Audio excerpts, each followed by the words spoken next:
आज हामी गएको थियौँ हाम्रो गोठधुप गर्नका लागि अनि बाटोमा जाँदाखेरि धेरै उटपटाङ गर्दै गइयो। So hello everyone, it's me Suresh.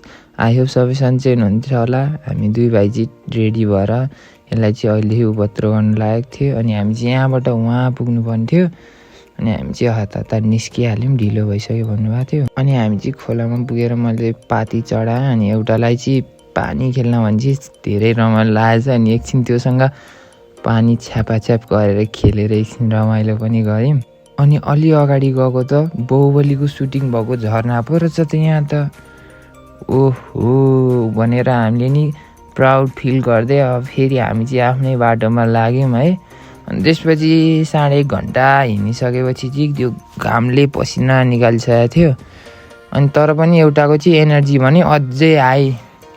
ऊ पत्रो गर्न भनेपछि त यसलाई कसैले नभ्याउने हो। अनि फेरि बाटोमा यस्तो गर्छु, फोटो खिच्दै भिडियो गर्दै भन्छ अनि फेरि ढुङ्गा पल्टाउने अनि बाटोमा भएको काठहरू उचाल्दै आफ्नो पावर देखाउन लाग्यो चाहिँ। अनि म चाहिँ यसलाई हेर्दै हाँस्न थालेँ अनि रमाइलो नि भइरहेको थियो।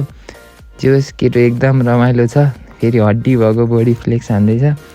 अब एकछिन बडी फ्लेक्स हान्दै थियो, पछि त फेरि हिँड्नै नसक्ने भएको थियो अनि बल्ल तल्ल उक्लेर आयो। अनि हामी एकछिन बसेर पानी नि खायौँ अनि कुवाको पानीले मुख पनि धोयौँ। एकदम चिसो थियो। यो फिल चाहिँ मलाई एकदम आनन्दको थियो किनकि यति चिसो पानी थियो कि बल्ल तल्ल हिँडेर पुग्यौँ हामी। त्यहाँ पुग्दाखेरि चाहिँ दाइहरूले खिरहरू पकाएर पूजा गरिसक्नु भएको छ अनि यता ठुल्बाहरू तास खेल्न लाग्नु भएको छ।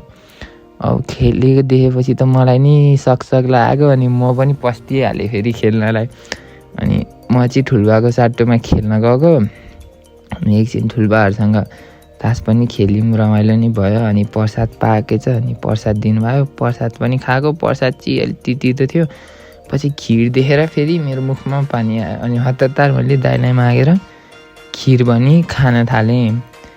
तपाईँहरूलाई खिर कस्तो लाग्छ कमेन्ट गर्नु होला। अनि पूजा गरिसकेर हामी चाहिँ फेरि घरतिर निस्केको अनि फेरि यसले चाहिँ बाटोमा कुकुर देखेर मलाई नि कुकुर जस्तै चस्मानु अनि मैले पनि यसलाई त्यहाँ भाला टिपेर हान्न थालेँ। केटो त फेरि एकदम सुपर हिरो एभेन्जर जसरी स्टाइल दिँदै भाला डज गर्दो रहेछ। आई होप तपाईँहरूलाई भिडियो मन पऱ्यो होला।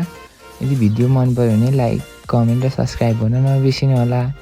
Thanks for watching. हामी फेरि भोलि भेट्नेछौँ।